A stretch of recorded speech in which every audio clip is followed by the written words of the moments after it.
eh, como historia a nivel mundial, eh, ha tenido sus etapas.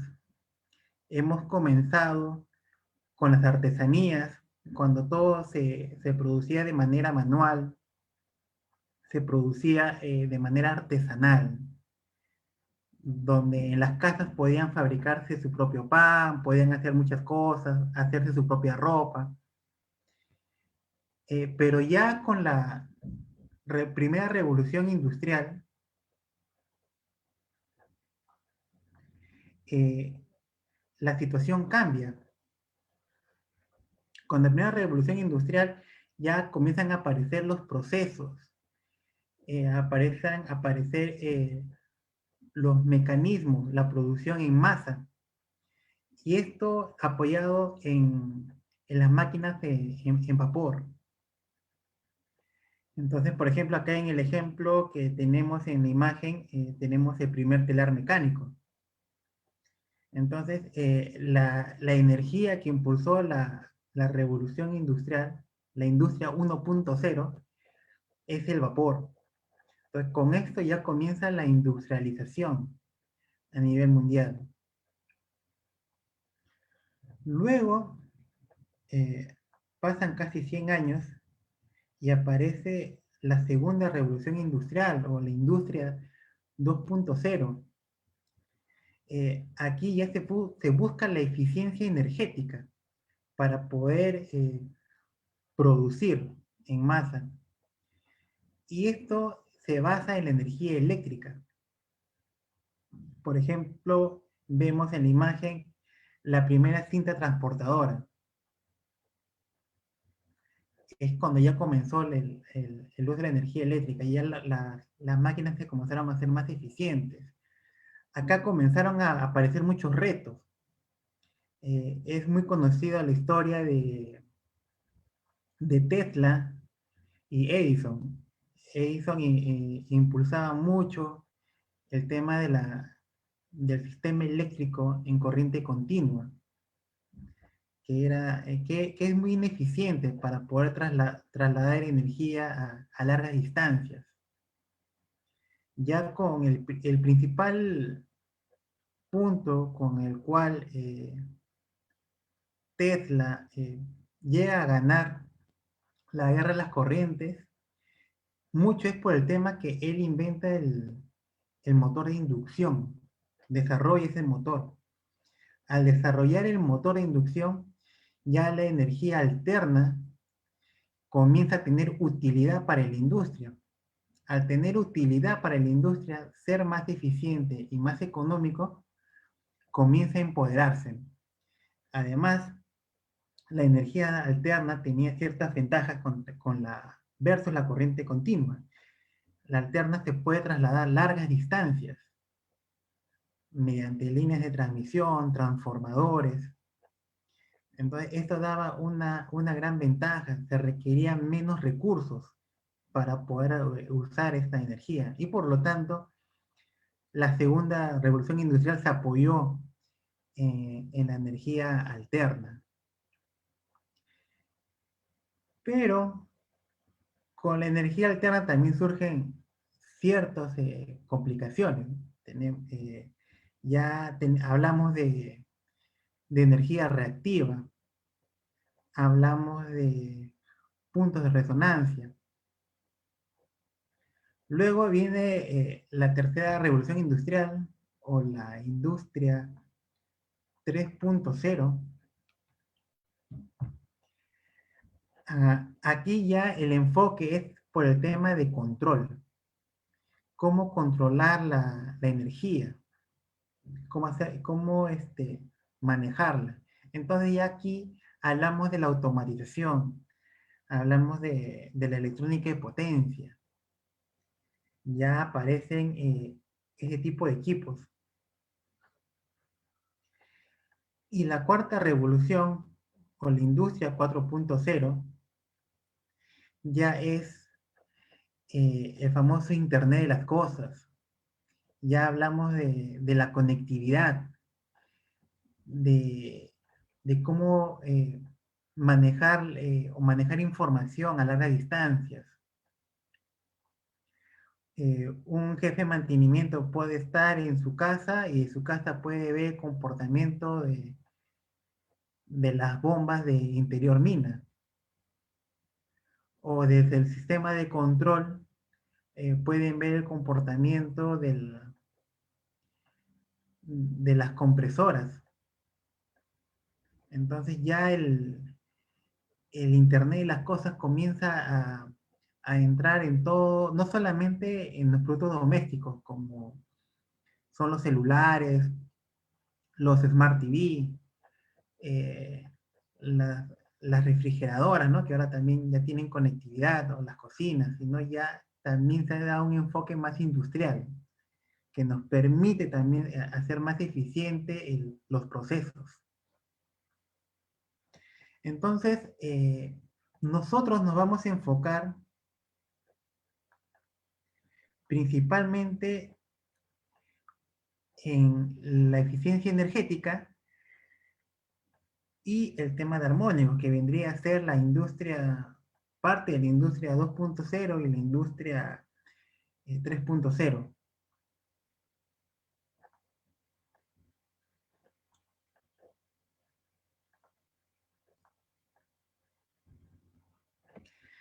Entonces, ¿cuál fue el desafío, ¿no? De pasar de industria a industria?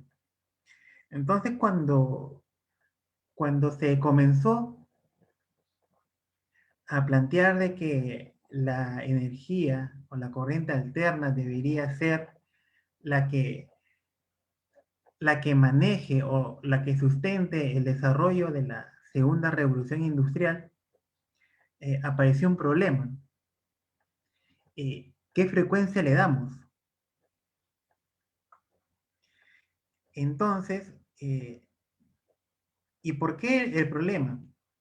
Porque cuando aparece por primera vez la energía eléctrica, se le daba un uso para iluminación, pero ya luego con el desarrollo del motor de inducción, ya se le da un uso industrial a la energía eléctrica. Entonces, ahí ya viene el problema de la frecuencia.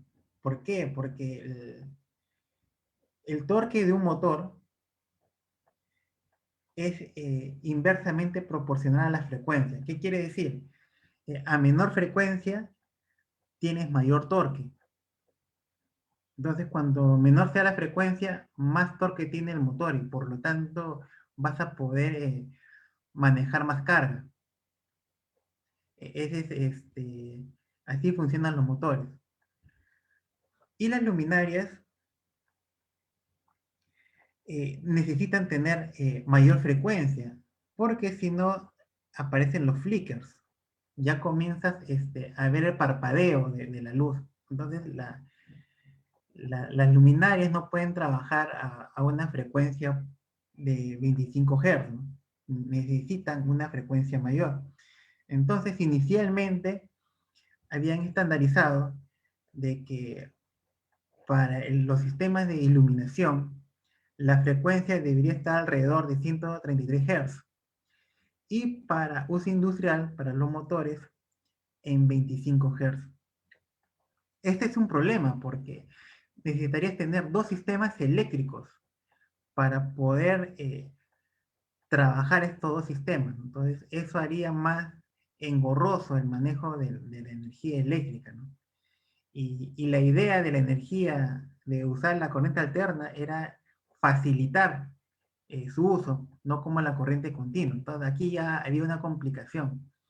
Y es cuando Nikola Tesla eh, ve conveniente de que lo más salomónico, lo más conveniente sería una frecuencia de 50 o 60 Hz, ya que con eso los motores tienen el torque necesario y las luminarias ya no presentan el flicker. Entonces es un término medio, ¿no? Con lo que se llegó. Y de esta forma se estandarizan estas dos frecuencias, ¿no? Las 60 Hz que se usa en Estados Unidos y gran parte de América, y 50 Hz que se usa en Europa.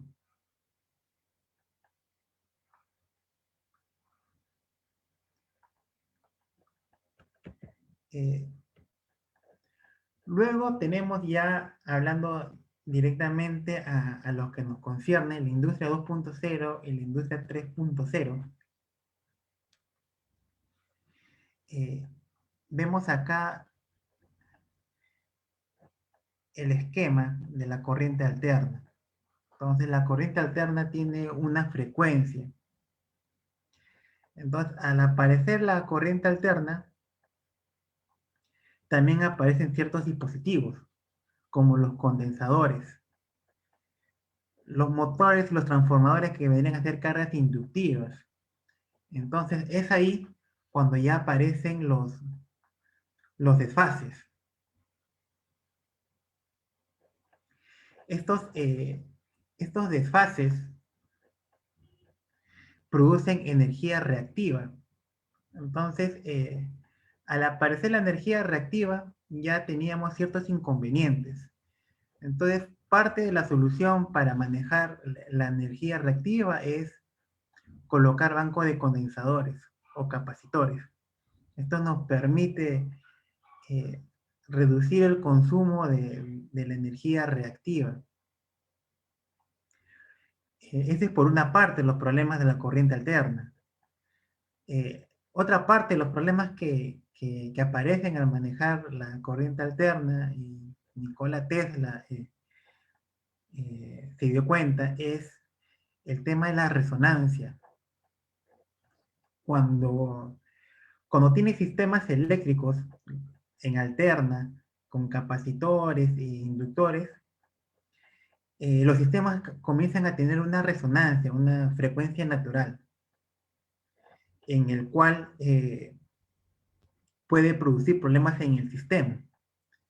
Si una resonancia o es cuando llega hasta una frecuencia en la cual puedes dañar un sistema. Por ejemplo, una resonancia mecánica, si ponemos el ejemplo muy típico de, de un vaso de vidrio, ¿no? Una copa de vidrio. Hemos visto muchas veces de repente en televisión o en algunos videos que hay tenores de ópera que su voz puede producir un nivel de frecuencia tan alto que rompen los vasos de vidrio, ¿no? Y esto es porque los vasos de vidrio tienen una frecuencia natural. Es decir, este vaso de vidrio recibe una onda sonora externa de 20 Hz, 30 Hz, 60 Hz, no le afecta. Pero ya cuando hablamos de ondas sonoras que están arriba de los 2000 Hz, ahí ya el vaso comienza a temblar, comienza a distorsionarse y hasta que explota, ¿no? Eso es lo que sucede con la resonancia mecánica, ¿no? Que llega a una frecuencia, que es llamada frecuencia natural, en el cual ya el, el, el material pierde su resistencia y termina cediendo, ¿no? Explotando. Lo mismo sucede con la resonancia eléctrica. En este caso, la resonancia eléctrica es producto de la frecuencia, de la fuente de la frecuencia, ¿no? Y esto se produce cuando la impedancia inductiva y la impedancia reactiva se igualan, son iguales. En ese momento, la impedancia total o aumenta o disminuye, ¿no? Depende de la posición de la topología de la carga inductiva y los capacitores, ¿no? Si, si la impedancia capacitiva y la impedancia inductiva eh, están en serie, ponemos acá una impedancia reactiva, capacitiva y una impedancia inductiva, y están en serie, la resonancia la impedancia de resonancia disminuye, tiende a cero, tiene una tendencia a cero. En cambio, cuando la, la reactancia capacitiva y la inductancia están en serie, la impedancia reactiva es muy alta, crece. Entonces, en los sistemas eléctricos, donde nos ubicamos nosotros, lo normal es de que las caras estén en paralelo. Entonces, es normal que un capacitor esté en paralelo a un motor, ¿no? O a una carga. Entonces, cuando se produce la resonancia, la impedancia aumenta. Y cuando aumenta la impedancia, aparecen sobretensiones muy grandes. Y estas sobretensiones atacan principalmente a los bancos de condensadores, ¿no? Entonces, tenemos que tener mucho cuidado. Y una manifestación de, de los bancos, una manifestación de los reactivos, o mejor dicho, de las impedancias reactivas, de la impedancia de resonancia, son los bancos. Si comenzamos a ver que los bancos, los condensadores de los bancos están inflados, están hinchados, es porque ya están teniendo resonancia, están teniendo sobretensiones. Del mismo modo, los condensadores tienen una protección de sobrepresión. Entonces, si vemos de que los condensadores también se ven más altos, es porque hay toda esta protección. Entonces, es una forma visual de ver que se está produciendo resonancia en nuestro sistema eléctrico. Ya, y un caso más extremo y más grave es cuando ya explota el banco de condensadores. Entonces, estos son los peligros de la impedancia por la resonancia, ¿no? Pero en los años 30, en los años 20, 30, 40, no teníamos, no le daban mucha importancia, porque la frecuencia natural para que se produzca una resonancia en una industria estaba arriba de la frecuencia nominal de la red. Entonces, si hablamos de que la frecuencia es 60 Hz, la resonancia podía estar en 600 Hz, o sea, es decir, que estaba en el armónico 10. Entonces, en esa época no existía ninguna fuente que pudiera producir una frecuencia de 600 Hz dentro de la industria, ya que la red solamente suministra 60 Hz. Entonces, ahí todavía no teníamos el tema de la electrónica de potencia. Entonces, no teníamos inconvenientes. El estudio de resonancia no era muy importante, ya que las frecuencias de resonancia no eran grandes y no había ningún equipo que pudiera, ninguna fuente que pudiera producir este tipo de frecuencias. Ya con la industria 3.0, cuando ya hablamos de la automatización, hablamos del control, es cuando aparece la electrónica de potencia para poder controlar mejor nuestros procesos. Hablamos de los variadores, hablamos de los rectificadores. Entonces, ya aquí comienza a aparecer el problema de las resonancias, porque ya aparecen fuentes que pueden producir frecuencias mayores a la frecuencia nominal, como el caso de los variadores. Los variadores pueden producir frecuencias, frecuencias mayores en los armónicos, frecuencias mayores a 60 Hz. Entonces, por ejemplo, ¿no? Si vemos acá el nivel de armónico que puede producir un variador es los pulsos por n más menos 1. Entonces, los variadores normales para la industria son de 6 pulsos. Entonces, si ponemos 6 e iniciamos con n igual a 1 más menos 1, entonces los armónicos que produce los variadores sería 6 por 1, 6, menos 1, 5, 6 más 1, 7.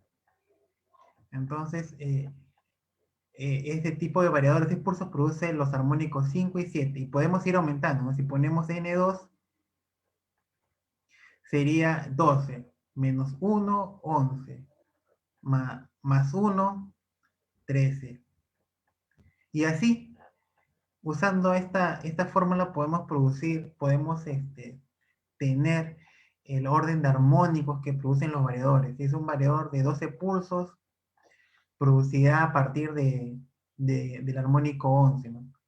Y así, conforme vayan aumentando los pulsos. Entonces, es ahí cuando ocurre ese inconveniente, ¿no? El inconveniente es las resonancias, cuando ya aparece la electrónica de potencia. El segundo problema es los armónicos. Al aparecer los armónicos, estos sobrecargan los sistemas, hacen que los transformadores se calienten, trajen con sobrecarga, crean corrientes parásitas. Del mismo modo en los conductores. Entonces, esto hace que todo el sistema sea menos eficiente por el tema de armónicos. Y uno de los principales perjudicados es los transformadores. Por eso ya cuando hay cargas muy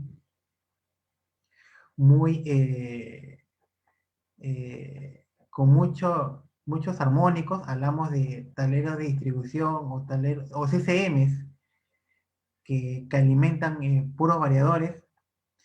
Los transformadores ya se les pide con un factor K. Un factor K es un derreteo, si lo hablamos en términos sencillos, de los transformadores para que puedan tener la capacidad de suministrar la energía eh, que requiere la carga y también resistir los armónicos que pasan por sus devanados. Entonces, son las principales problemáticas que aparecen cuando hablamos de la corriente alterna y de la electrónica de potencia, ¿no? Son problemas que aparecen y que son cotidianos y son muy frecuentes, por lo cual es muy importante tener claro las definiciones, las soluciones que se pueden dar y los estudios que se pueden realizar para que podamos disminuir o mitigar estos problemas.